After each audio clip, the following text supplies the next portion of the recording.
नमस्कार। कक्षा 10 के विद्यार्थियों के लिए फिर से महत्वपूर्ण प्रश्नों की श्रृंखला के अंदर मैथ में एक छोटा सा वीडियो लेकर फिर से उपस्थित हैं। सभी विद्यार्थी जो प्रश्न करवाए जा रहे हैं उनको बहुत ध्यान से करें और लाभ उठाएं इसका।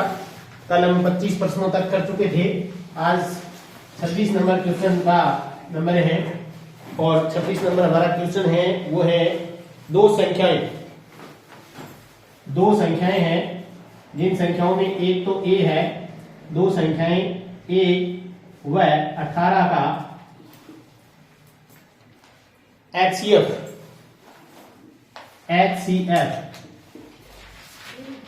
की जगह एलसीएम है। एलसीएम 36 व HCF 2 है। HCF 2 है। पूछा क्या है? a का मान पूछा है। a का मान ज्ञात करना है।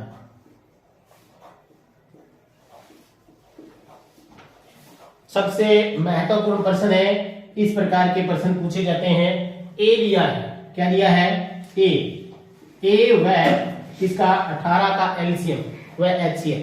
अगर आपको ज्ञात हो तो सूत्र क्या होता है? HCF इंटू एलसीएम इक्वल किसके होता है? दोनों संख्याओं का गुणनफल। दोनों संख्याओं का गुणनफल। ध्यान दें इस बात का कि ये फार्मूला होता है क्या कि एचसीएफ और एलसीएम का मल्टीप्लाई किसके बराबर होता है? दोनों संख्याएं, जो दो संख्याएं हैं उनका गुणनफल उसके बराबर होता है। यहां पर देखिए एचसीएफ हमारा 2 है, एलसीएम हमारा 36 है, लेकिन दोनों संख्याएं एक a है और एक 18 है, दोनों का बराबर होगा। अब आपको इधर देखें कि हमें ज्ञात क्या करना है? a ज्ञात करना है, तो 2 इंटू 36, a को इधर रखें, इसके गुणा में 18 है, इधर इसके डिवाइड में आ जाएगा, भाग में आ जाएगा। 18 दूना 36, 2 से कट गया तो 2 दूनी 4, a इक्वल कितना गया? 4। यहां पर a का मान कितना हो गया? 4। ये है सवाल नंबर 26। जब भी कभी ऐसी कोई संख्या दे दे यहाँ पे और एक एलसीएम एचसीएफ पूछे तो ये फार्मूला आपको अपना लेना है कि एचसीएफ इंटू एलसीएम बराबर किसके होता है? दोनों संख्याओं का गुणनफल के बराबर होता है। ये 26 नंबर सवाल। अब चलते हैं सवाल नंबर 27 जो कि त्रिकोणमिति अनुपात से संबंधित है। किससे संबंधित है? त्रिकोणमिति अनुपात। 4 coat square 45 degree, coat square 45 degree और माइनस सेक स्क्वायर 60 डिग्री और माइनस साइन स्क्वायर 30 डिग्री का मान पूछा है। का मान ज्ञात कीजिए। का मान ज्ञात कीजिए। देखिए ये सवाल हल करने से पहले हमें क्या करना पड़ेगा? हमें इनके मान निकालने सीखने पड़ेंगे और इनके मान निकालने के लिए आपको एक छोटी सी सारणी बनाना सिखा देता हूं। 5 मिनट में आप सारणी बनाना सीख जाओगे और जब सारणी बनाना सीख जाओगे तो ये हल करना भी आसान हो जाएगा। देखिए आपको पता है थीटा होते हैं कितने? पता है क्या? 6। कितना थीटा होते हैं? 6 होते हैं। कौन सा होता है पहले? साइन, कोस, टेन। इसी क्रम में लिखना है, सारणी बड़ी आसानी से बन जाएगी। कोट, सेक और कोसेक। इसी क्रम में आप साथ साथ में नोट डाउन करते चले और आपको ट्रिक बता दूंगा कि किस ट्रिक से सारणी बनानी है। और सारणी अगर आप बनानी सीख गए तो ये समझ लो कि आपको आसानी से क्या हो जाएगा? मान निकालना। कितने निकालने आपको? एक 0 डिग्री का, एक 30 डिग्री का, एक 45 डिग्री का, एक इसका 60 डिग्री का और एक इसका 90 डिग्री का। ये विशेष मान है जो 10वीं क्लास के अंदर त्रिकोणमिति अनुपात से संबंधित कोण है। इन्हीं कोणों से संबंधित आपके मान पूछे जाते हैं। तो देखिए आपको निकालना है इन 6, कुल मिला के 6 छीका कितने हो गए? 6 पांजे 1 2 3 4 5 5 है, 5 के और इधर 6, कितने मान हो गए 30। 30 मान के लिए आपको मात्र एक सूत्र याद रख लेना है, बाकी आपको अपने आप याद रह जाएगा। किसका मान निकालना है, साइन का। किसका मान निकालना है, साइन का। साइन का मान निकालने के लिए 4 तक गिनती आनी चाहिए, 1 2 3 और 4 आती है ना सब, 0 1 2 3 और 4। अब देखिए आप क्या करेंगे, इसके बटे में, सबके बटे में क्या क्या लगा लो, 4 4 लगा लो। देखो बड़ी आसानी से आप आराम से 0 1 2 3 और 4 तक क्या करना है, गिनती याद रखनी है। सबके बटे में क्या लगा लिया, 4 4 लगा लिया। अब क्या करना है, अब करना है सभी के ऊपर क्या लगा देना है, रूट लगा लिया। इतना काम कर सकते हो। क्या किया, 0 1 2 3 4 बटे में 4 और सबके ऊपर क्या लगा दिया, रूट। अब हल करते चलो क्रम से। अब बताओ 0 में अगर 4 का भाग देंगे क्या आएगा, 0, और 0 का रूट भी क्या होता है, 0 ही होता है। इसका मतलब पहला मान 0 होगा। दूसरा देखो 1 और 4, 1 और 4 में कट तो नहीं रहा है आपस में, तो आप इसका रूट निकाल लो। 1 का रूट क्या होता है भाई, 1 ही होता है, और 4 का रूट कितना होता है, 2 होता है। तो दूसरा मान कितना आएगा, 1/2। कितना आएगा, 1/2। तीसरा देखो, पहले इसको रूट के अंदर ही काट लो, 2 एकम 2, 2 दूनी 4, कितना आया 1/2। 1/2। अब 1 का रूट तो पूरा निकल जाता है, 1 एकम 1 ही होता है, लेकिन क्या 2 का रूट निकल जाता है, नहीं निकलता।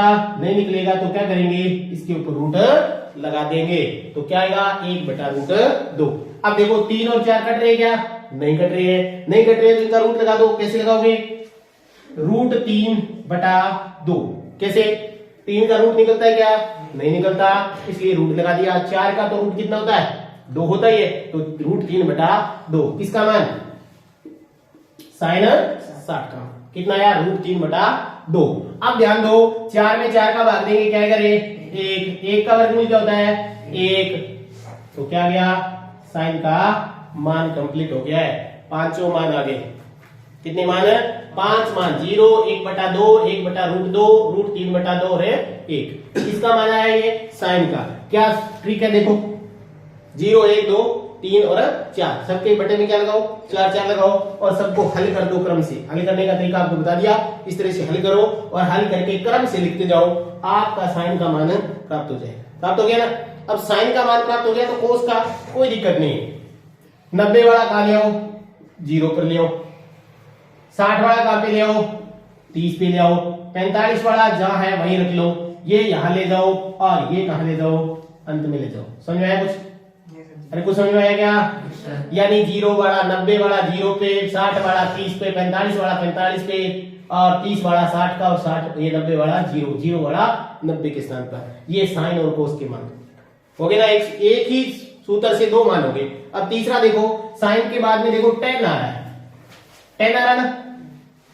tan का मान कैसे निकालेंगे, बड़ा आसान है, साइन भाग कोस। जो साइन का मान है ना, उसमें कोस के मान का क्या देते चलो, भाग देते चलो। किसका मान आ जाएगा, tan का। कैसे, 0 में 1 का भाग दो, 0। 0 में 1 का भाग दो, 0। अब देखो 1/2 और 2, अब इसका भाग देंगे। आप यहाँ पर अलग से देखो कि मैंने इसमें भाग दिया तो आपको बटे में 1 जैसे पड़ जाएंगे। कितना बचा, 1/√3। कितना बचा, 1/√3। अब बताओ दोनों एक जैसी है ना, अरे किसी एक जैसी संख्या में भाग देते हैं तो क्या आता है, 1 आता है। क्या आता है, 1 आता है। अब बताओ इसके बटे में रूट, इसमें 2 इसमें 2, तो 2 कट गया तो क्या बचा, √3 बचा। 1 के बटे में क्या आया, 0। जब किसी संख्या के बटे में 0 आ जाता है तो वो अप्रिमेय संख्या हो जाती है। क्या हो जाती है, अप्रिमेय संख्या, अपरिभाषित होती है, अनंत जिसको हम कह सकते हैं। क्या कह सकते हैं, अपरिभाषित या अनंत। अपरिभाषित या अनंत कब, जब बटे में क्या है, 0। किसी संख्या में 0 का भाग दें तब क्या आता है, अपरिभाषित आता है। लेकिन 0 में अगर किसी संख्या का भाग दें तो क्या आता है, 0 ही आता है। तो यहां पर क्या जाएगा, अनंत, अपरिभाषित। ये इस तरह से चिन्ह बनाया जाता है। किसका मान निकला, tan का। कैसे निकालोगे, साइन भाग कोस। समझ में आया। अब देखो कोट का मान निकालना है। किसका मान निकालना है, कोट का। कैसे निकालोगे, कोट का मान जैसे साइन का निकलने के बाद कोस का निकाला, वैसे ही आ जाओ। क्या जाएगा अनंत। उसके बाद में √3, एक का एक बटा √3 और ये जी हो गया ना। किसका, tan का निकला तो कोट का भी निकला। अब देखो कौन सा रह गया, सेक। सेक रह गया ना। अब देखो सेक के बराबर क्या होता है, सेक बराबर होता है 1 बटा कोस। क्या करना है हमको, कोस का जो मान है ना उसको उल्टा करना है। उल्टा कैसे, ऐसे क्रम उल्टा नहीं करना है, बस उसी स्थान पर संख्या ऊपर वाली नीचे, नीचे वाली ऊपर। कैसे देखो, एक का उल्टा क्या होगा, एक ही तो होगा। कोस का उल्टा करना है, किसका, कोस का। अब बताओ इसका उल्टा क्या होगा, अरे √3 बटा 2 का उल्टा 2 बटा √3, 1 बटा √2 का उल्टा √2 बटा 1 लगाओ तो ठीक है, नहीं तो कोई जरूरी नहीं है। इसका उल्टा 2, 0 का उल्टा, अब 0 के बटे में 0 आएगा तो आपको पता है क्या आएगा, अपरिभाषित। अनंत आएगा, क्या आएगा, अपरिभाषित। हो गया। क्या करना था, कोस के मान को उल्टा करना था। तीसरा सूत्र है, देखो 1 2 3 सूत्र में सारणी कंप्लीट। अब ये यहां ले आओ, ये यहां ले आओ, और ये यहां, और ये ले आओ यहां पे, इस मान को ले आओ यहां पे। ये लो जी आपकी सारणी कंप्लीट। कितने सूत्र में, 3 में। साइन का निकालना ऐसे निकालो, कोस का, tan का निकालना साइन में इसका मान दे दो, कोस का सेक का निकालना है, कोस के मान का उल्टा लिख दो। समझ में आ गया होगा। अब इस सवाल को हल करते हैं, इस सवाल को अब हल करते हैं। कैसे करते हैं, देखो 4 कोट स्क्वायर। अब बताओ कोट स्क्वायर तो ठीक है, लेकिन 45 डिग्री, कोट 45 का मान देखो 1, तो यहां पर क्या आएगा, 1 की स्क्वायर माइनस सेक 60 डिग्री। सेक 60 का मान देखो, ये सेक देखो, और 60 का मान कितना है, 2, तो यहां पर क्या जाएगी, 2 की स्क्वायर माइनस यहां पर कितना आएगा, साइन स्क्वायर, साइन 30 का मान क्या होता है, 1 बटा 2 की। बताओ हल करो, 4 एकम 4, 2 दूनी 4 माइनस 1 बटा 4, कितना आ गया, 4 से 4 तो गया, उत्तर क्या आया भाई, -1 बटा 4। ये है इसका फाइनल आंसर। आया बात समझ में। 2 काम बता दिए, बड़े आसान है, सारणी बनाना सिखा दिया। आप ये मान के चलो कि 2 मार्क्स आपके निश्चित में ही प्राप्त हो जाएंगे। इस सारणी को याद रख लिया, ऐसा सवाल आने वाला है। सारणी नहीं पूछते हैं, पूछते क्या है, पूछते हैं इस तरह का सवाल। और इस तरह का सवाल तब आएगा जब हमारे को इन थीटा के या इन कोणों के मान पता है। और मान पता कब होगा, जब सारणी बनानी आती है। तो सारणी बनाओगे, 1 मिनट का काम है, 1 या 2 बार अभ्यास कर लेना, सारणी बनानी सीख लोगे। तरीका आपको बता दिया, फिर से रिपीट करना हो जाएगा। ये सवाल नंबर कौन सा था, 27, और 27 नंबर सवाल के साथ आपको सारणी बनानी सिखा दी गई है जी। सारणी नहीं पूछते, रेगिस्तान में मान पूछेगा। अगर देखा, जैसे मान ले पूछ लिया कोट 45 का खालिस्तान मान होता है, तो इसमें आपको कोट 45 का पता है कि 1 होता है, तो लिख पाओगे। तो ये सारणी बनाना, 3 सूत्र आपको याद हो जाने चाहिए। 3 सूत्र याद होती है, आपकी सारणी कंप्लीट हो जाएगी। अब चलिए सवाल नंबर 28 पे। कंप्लीट होगी ना सारणी। देखो 3 सूत्र याद रख लेना, सारणी आपकी एकदम आराम से कंप्लीट हो जाएगी, कोई दिक्कत नहीं आने वाली। अब देखो सवाल नंबर 28 है। पूछा क्या है सवाल नंबर, पूछा है कि किस त्रिभुज में लंब केंद्र, दूसरा है परिकेंद्र, और तीसरा है अंतःकेंद्र। क्या होते हैं, संपाती होते हैं। सवाल 1 नंबर का है, थोड़ी सी अगर आपको सोच विकसित कर लें, थोड़ा सा ध्यान दे लें, इन शब्दों का पता हो कि होते क्या है, तो आप आराम से इस सवाल का उत्तर दे सकते हो। देखो क्या कहा है, लंब केंद्र शब्द किससे यूज हुआ है, त्रिभुज। पहले बना लो त्रिभुज, क्या बना लो, त्रिभुज। अब आपको एक एक बात बताता हूं कि लंब केंद्र क्या होता है। क्या होता है लंब केंद्र, जैसे देख लो इस भुजा पर सामने वाले शीर्ष से क्या डाला हमने, लंब डाला। इस भुजा पर इस शीर्ष से क्या डाला, लंब डाला। इससे लंब डाला। अब तीनों लंब कहां मिले? यहां मिले। इसको क्या कहते हैं? लंब केंद्र कहते हैं। क्या कहते हैं इसको? लंब केंद्र कहते हैं। अब देखिए ये तो हो गया कौन सा केंद्र? लंब केंद्र। अब लंब केंद्र पता ना 90 डिग्री का कोण बनना चाहिए, ठीक है, ये तो हो गया लंब केंद्र। अब दूसरा है परिकेंद्र। परिकेंद्र कैसे याद करते हैं भाई? परिकेंद्र भुजाओं का समद्विभाजन करते हैं। किसका? इस भुजा का समद्विभाजन करना था क्या? आधे से ज्यादा प्रकार खोल। ये हो गया इस भुजा का, ये इस भुजा का समद्विभाजन ऐसे, ये हो गया इस भुजा का, और ये इस भुजा का, तीसरी का, और ऐसे समद्विभाजन करेंगे। तीनों भुजाओं का समद्विभाजन जहां प्राप्त होकर मिलेगा वो कौन सा केंद्र होगा रे? परिकेंद्र। कौन सा केंद्र? परिकेंद्र, ठीक है। अब आता है कौन सा केंद्र? अब आता है अंतः केंद्र। अंतः केंद्र कैसे होता है? अंतः केंद्र होता है तीनों कोण है ना, तीनों कोण, इन कोणों का क्या करना? समद्विभाजन करना। ये यहां से, ये यहां से, और यहां से आधा आधा करना। तीनों कोणों का अर्धक जहां मिलते हैं वो कौन सा केंद्र कहलाता है? अंतः केंद्र कहलाता है। क्या कहलाता है?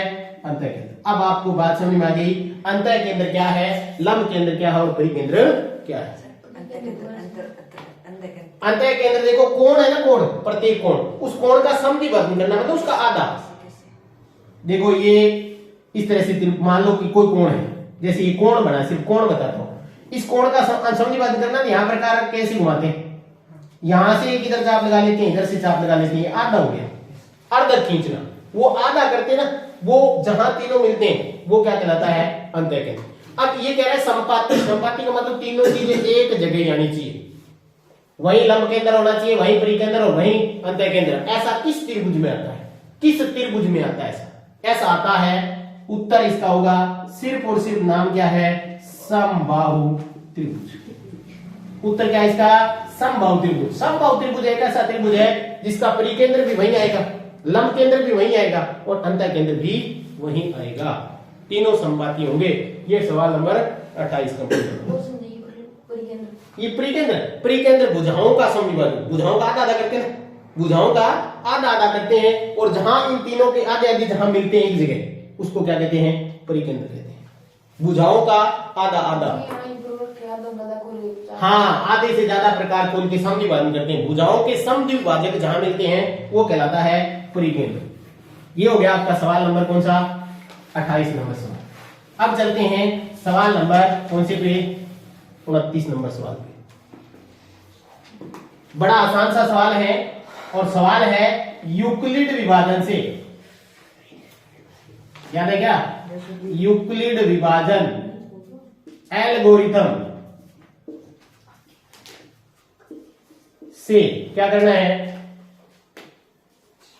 90 और 144 का, 90 और 144 का HCF ज्ञात करना है। क्या ज्ञात करना है? HCF यानी महत्तम समापवर्तक में से ज्ञात करना है। किसका? 90 और 144 का। करेंगे कैसे? कौन सी विधि से अपनानी है? यूक्लिड विभाजन से। यूक्लिड विभाजन होता क्या है? ये क्या कहता है? ये कहता है जी भाज्य बराबर भाजक इंटू भागफल प्लस शेषफल। ये है यूक्लिड विभाजन। यूक्लिड विभाजन का मतलब ये कहता है कि भाज्य किसके बराबर है? भाजक इंटू भागफल प्लस शेषफल। इसी विधि से ये करना है। अब आपको देखना है दोनों में से बड़ा कौन सा है। 144 किससे बड़ा है? 90 से बड़ा है ना। अब करना क्या है? स्टेप फर्स्ट अपनाना है। कैसे अपनाएंगे? 144 यहां लिखेंगे। क्या करेंगे? 144 लिखेंगे, इक्वल का निशान लगाएंगे, 90 को भाजक बनाएंगे। भाज्य किसको माना? 144 को। भाजक किसको माना? 90 को। भाज्य में भाजक का भाग देंगे, यानी 144 के अंदर किसका भाग देंगे भाई? 90 का। किसका भाग देंगे? 90 का। तो 90 एकम 2 तो ज्यादा हो जाएंगे, 4 5, कितना शेष बचा भाई? 54, 54। गुणा में क्या लिखना था? भागफल क्या प्राप्त हो रहे? 1। प्लस में क्या लिखना था? 54 लिख लिया। अब देखो स्टेप सेकंड। सेकंड स्टेप में क्या करना है, ये फर्स्ट स्टेप था, आपको इसको यहां ले आना है। किसको? जो पहले भाजक था उसको भाज्य बना लेंगे और जो शेष बचा है उसको यहां ले आएंगे।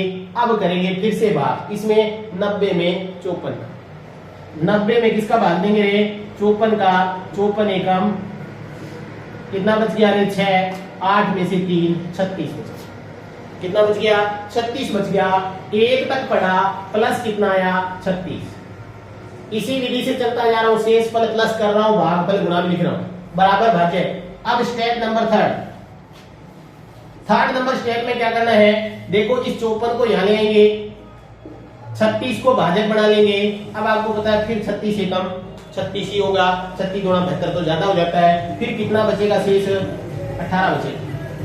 54 में से 36 घटाया 18। अब स्टेप नंबर 4 में चलेंगे। स्टेप नंबर 4 नंबर स्टेप में क्या करेंगे, 36 यहां ले आएंगे, 18 का देंगे भाग, 18 दूना 36, 18 दूना 36, पूरा पूरा चला गया, शेष पर क्या बचा? 0। अब यही आपको रुक जाना है, यहाँ क्या कर देना है, आपको रुक जाना है। क्या करना है? रुक जाना है। कैसे रुकोगे कि यहाँ पर भागफल में क्या, शेष फल में क्या बचा? 0। अब बताओ भाग किससे पूरा हुआ? भाग की क्रिया किससे संपन्न हुई? भाग की क्रिया 18 से संपन्न होती है। किसे? 18 से। तो HCF क्या आएगा बताओ? 18। HCF क्या होगा? 18। इस विधि से कर सकते हो। इसकी शॉर्ट विधि आप अपनाओ तो यहाँ पे बता देता हूं आपको, बड़ी आसान सी। जो सबसे बड़ी संख्या उसको यहाँ लिखो, उसके भाग में क्या लिखो? 90 लिखो। 90 एकम 90 लिखा, क्या बचा रे? अब इस भागफल को यहां ले आओ, फिर 54, फिर कितना बचा था? 36 बचा था। अब क्या करना है, इस 54 को यहां ले आओ, फिर कहां तक पढ़ा?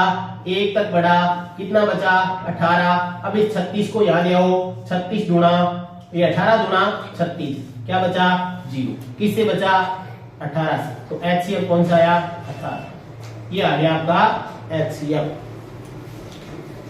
ठीक है, सवाल नंबर कितने? 29। याद रखना, ये एग्जाम में जरूर आने वाला है। हाँ, 2 नंबर का।